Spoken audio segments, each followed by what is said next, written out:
escritora Maria Ribeiro perdeu um filho. Isso a levou a escrever uma peça de teatro. Foi com essa dor que ela escreveu Crânicos Sociais, que define o que era a sociedade brasileira no século XIX, uma sociedade patriarcal, dura, que massacrava a mulher, e é nesse discurso que sobressai dessa peça de teatro. E também um discurso muito forte em defesa do abolicionismo, do fim da escravidão, o que ela considerava o maior dos crânicos sociais daquele período histórico. A peça está completamente moderna, porque ela continua falando das dores das mulheres e, sobretudo, das dores das classes menos favorecidas.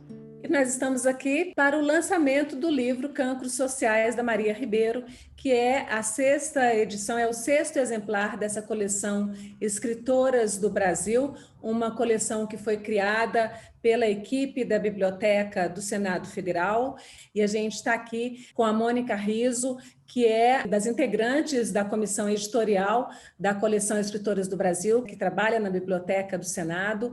Estamos aqui também, obviamente, com a Valéria Andrade, que assina a apresentação do livro, a bibliografia e a atualização da peça da Maria Ribeiro, que é professora de Teoria Literária e Literatura Brasileira da Universidade Federal de Campina Grande. E, óbvio, Maurício Melo, que dispensa apresentações, já que é o titular do programa, né, Maurício? Eu estou aqui como convidada e passo a palavra para você, Mônica. Como é que surgiu essa coleção? Por que ela surgiu? No primeiro semestre de 2017, nós começamos um projeto na biblioteca, que são as rodas de leitura, que nós realizamos até hoje.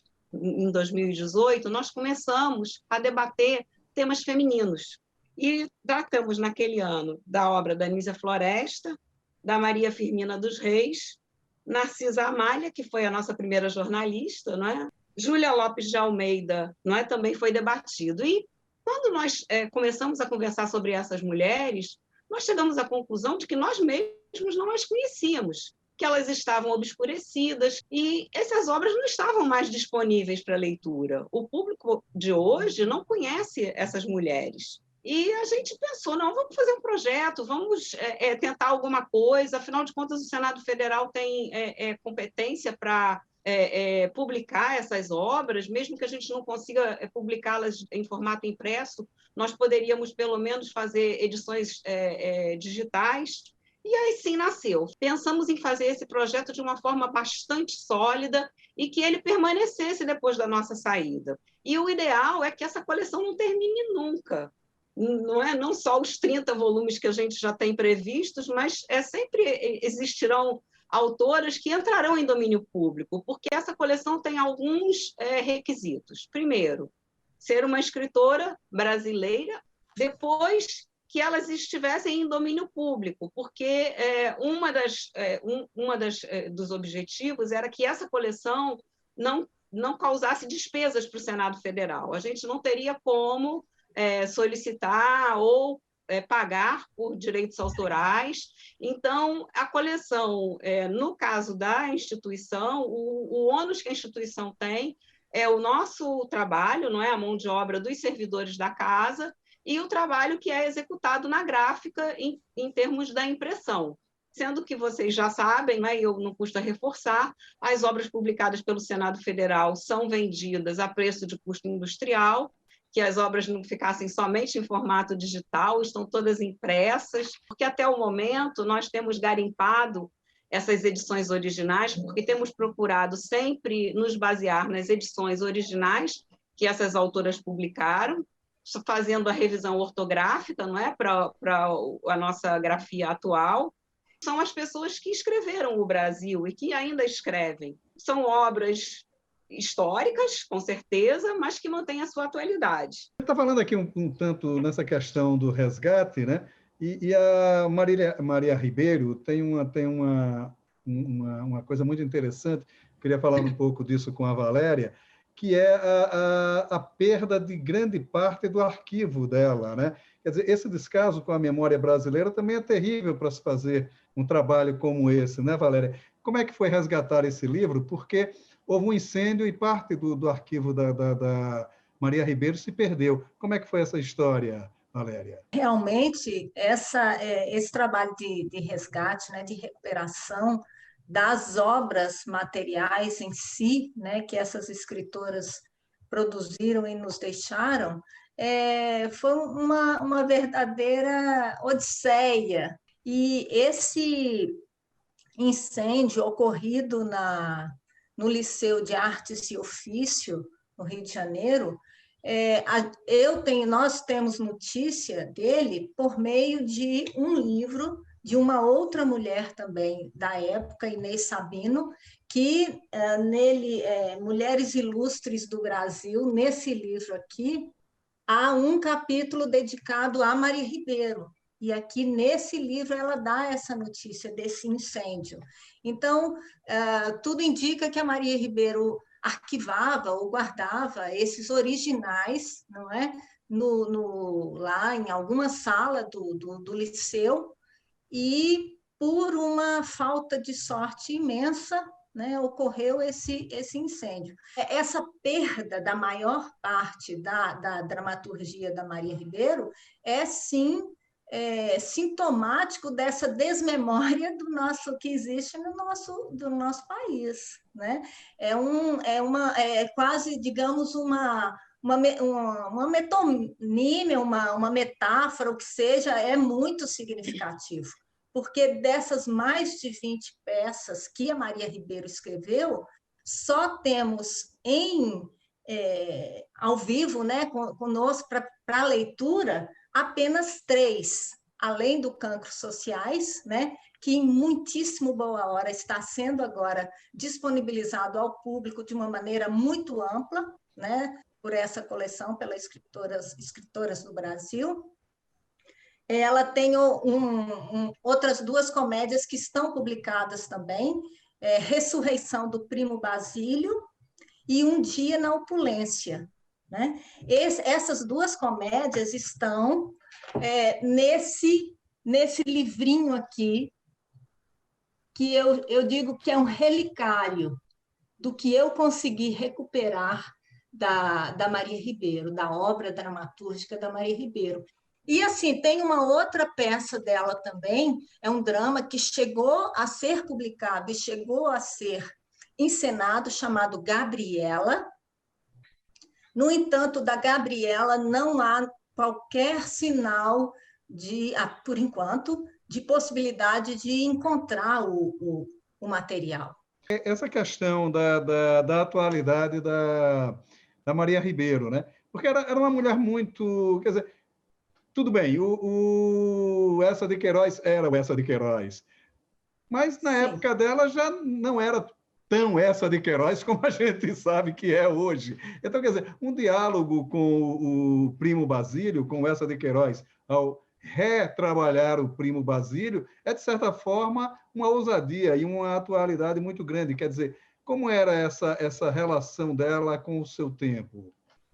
Uma ousadia muito grande mesmo, porque ela dialogou não só com essa de Queiroz, com outros autores de menos projeção, como, por exemplo, Pinheiro Guimarães, e o próprio José de Alencar, né? Cancros Sociais é uma resposta, é uma abertura de interlocução com o José de Alencar, porque havia poucos anos ele havia escrito e havia sido encenado o drama chamado Mãe, não é?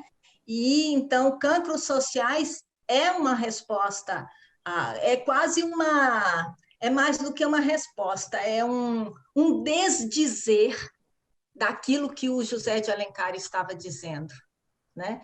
Porque a protagonista, a Joana, a mestiça escravizada que foi vendida não, ela foi entregue como espólio de fortuna, como herança para o Eugênio, que era o filho dela, né? E ela foi entregue para ele sem ele saber, né?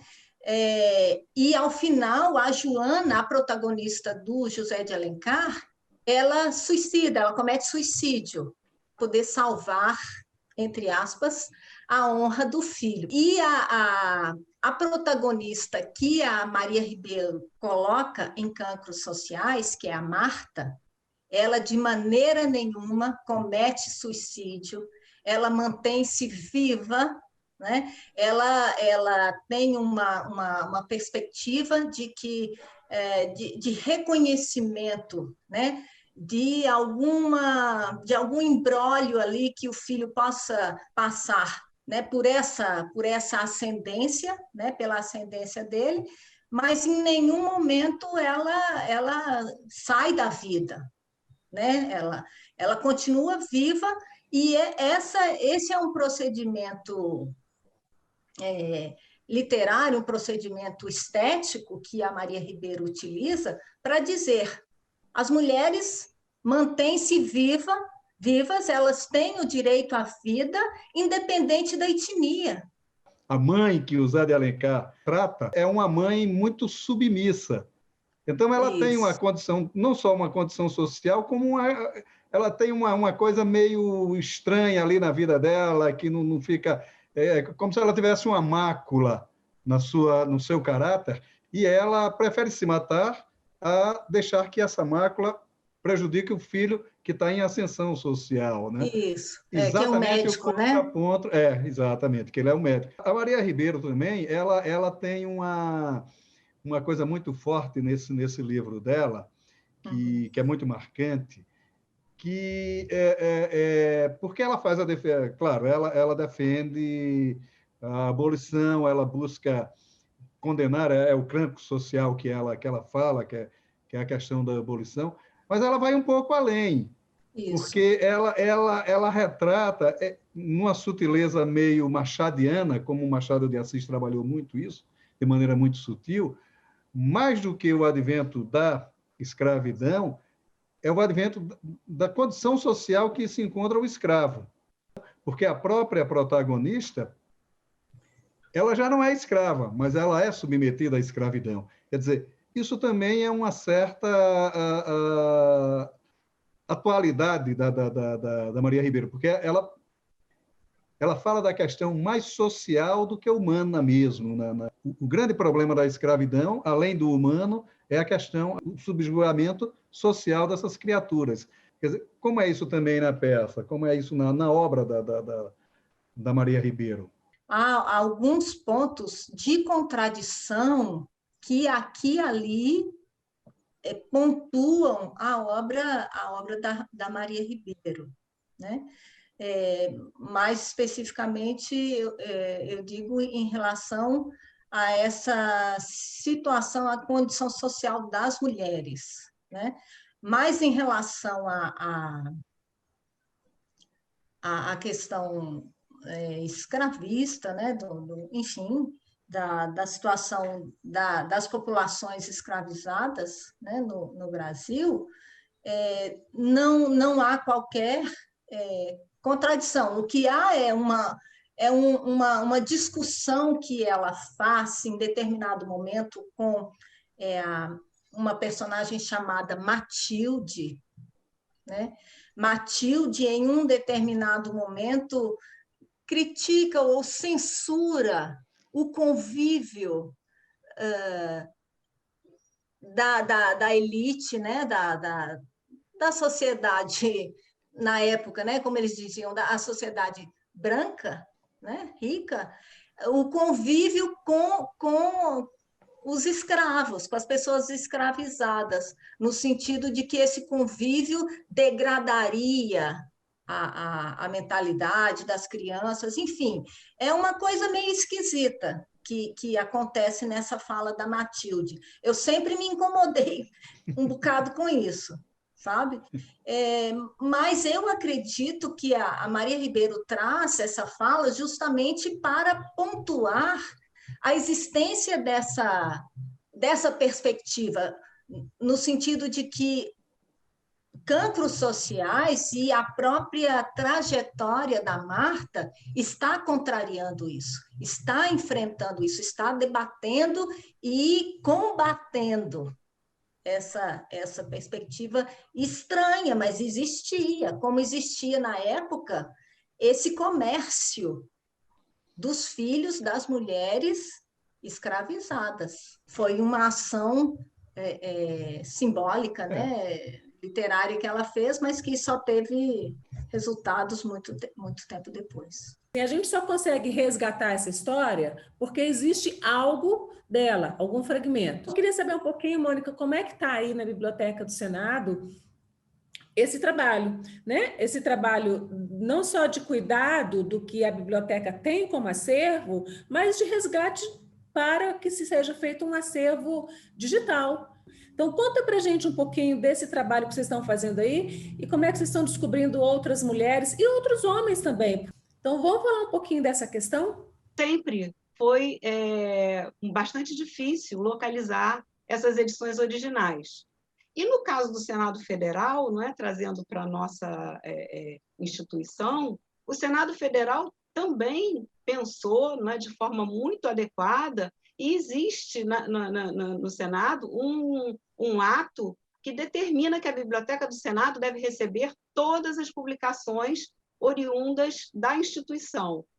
E aí nós vamos pular para o mundo digital, né? Que hoje em dia a gente, inclusive, tem atendido o nosso público quase que somente com material digital, porque, como vocês sabem, as bibliotecas estão fechadas por medida de prevenção, não é, do contágio do Covid-19, e nós temos atendido de forma remota, eu acredito que com bastante êxito, né, os nossos leitores, primordialmente os consultores, os advogados do Senado, que preparam, não é, todo o material que vai ser objeto do processo legislativo.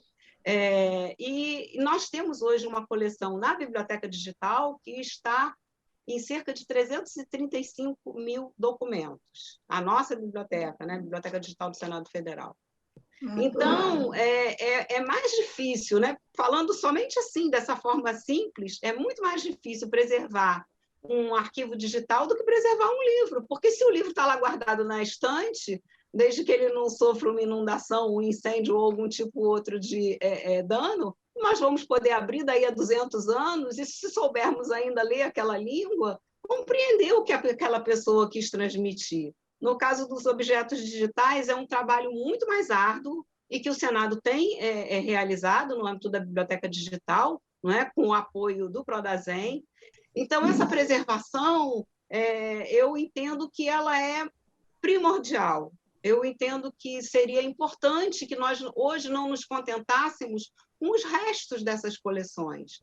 Como a Valéria bem falou, da Maria Ribeiro só temos conhecimento e publicadas 3 peças dela. De outros autores e autoras é o mesmo caso. É para nós uma frustração, uma situação como essa que Valéria enfrentou na pesquisa da obra da Maria Ribeiro. E não só o pesquisador, mas o leitor comum. Sim. Também fica a ver navios, porque não tem o que, né, o que buscar. Voltando um pouco aqui a Maria Ribeiro, há um aspecto também muito interessante no livro dela, Valéria, que é a preservação da linguagem da época. Curiosamente, é uma linguagem com certo formalismo, mas que era o informal da época. Como é essa questão da linguagem, trabalhar com essa linguagem de outro momento? Essa linguagem utilizada já digamos, um grau a mais em direção ao coloquialismo, né? ao informal, não é? Então, assim, até porque tem também uma certa distância, eu percebo, entre os diferentes ambientes sociais em que as diferentes ações dramáticas estão ambientadas, né? No caso de cancros sociais, talvez eu pensasse que nem tanto assim aquela linguagem está no informal, embora as personagens, a maior parte, né, da ação, pelo menos acho que em 3 dos 5 atos, As personagens estão num ambiente doméstico, em casa, e num cotidiano doméstico, mas há uma formalidade ali, né? Até porque a ação acontece quase sempre desenhada a partir de uma convivência com pessoas amigas da família, mas que não são da família, né?